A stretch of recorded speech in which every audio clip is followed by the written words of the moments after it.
ल है साथी हामी चाहिँ अब ट्याक्कबाट एउटा डुरेन छ हाम्रो चाहिँ यो चाहिँ हाम्रो मुसाङ्की हो हाम्रो आफ्नै बारीमा फल्यो आफ्नै गाडीमा आफ्नै गार्डनमा तर नेपालमा चाहिँ होइन मलेसियामा पाउँछ यो अब यसलाई चाहिँ आज पानी परेको सिजनमा हामीलाई यो बेला खाउँ भने अलिक बढी तागत दिन्छ हुँदैन फेरि पानी परेको बेलामा पानी परेको बेलामा चाहिँ हामीले खानालाई ठ्याक्कसँगले एउटा रेडी बनाएको छौँ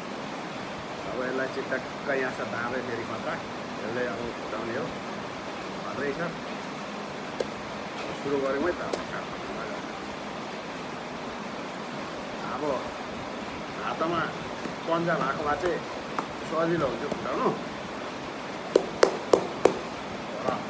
केही छैन खानु मन लागेपछि यो हात घोचेर पनि केही पनि फरक चाहिँ पर्दैन क्या हाम्रो फेरि डुरेन फुटाइ नै खतरा कम त साह्रो थियो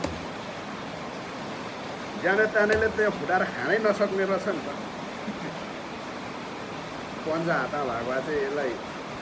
फुटाउनु सजिलो हुन्थ्यो फुटाउनु त हामी मास्टरै हो तर अलिक यसलाई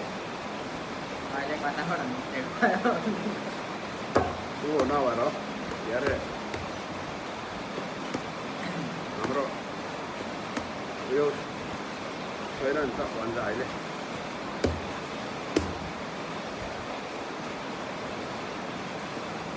अझै राम्रो यो चाहिँ दाना बी हो कि त्यही भएर अलिक राम्रो ए भएको भए सजिलो हुन्छ फुटाउनु गोलो हुन्छ यो अलिक यतापट्टि यस्तो छ नि त यतापट्टि चाहिँ छैन दाना बुढिया चाहिँ छैन होइन अनि यता पनि छैन यसको यो साइड र यो साइडमा छ दुई साइडमा छ वा खतरा छ यो यस्तो हुन्छ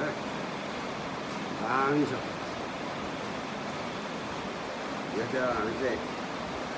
यसलाई खाना लाग्दैछौँ यहाँ पनि छ तर यो फल चाहिँ यो डुरियन चाहिँ यो किनेर खानुभन्दा बरु नखानै रहेछ किनभने यो लगभग 2 किलो होला 2 किलोमा दाना यो भित्र गुली चाहिँ 500 ग्राम पनि हुँदैन यत्रो पोखरा किन्नुपर्छ यति बाँकी हो तर महँगो पर्छ नि फेरि राष्ट्रिय महँगो पर्छ त्यही भएर चाहिँ तर पनि खान्छ टन्नै बिक्री हुन्छ हामी यहाँ पर बेच्छौँ दामी छ साथीहरू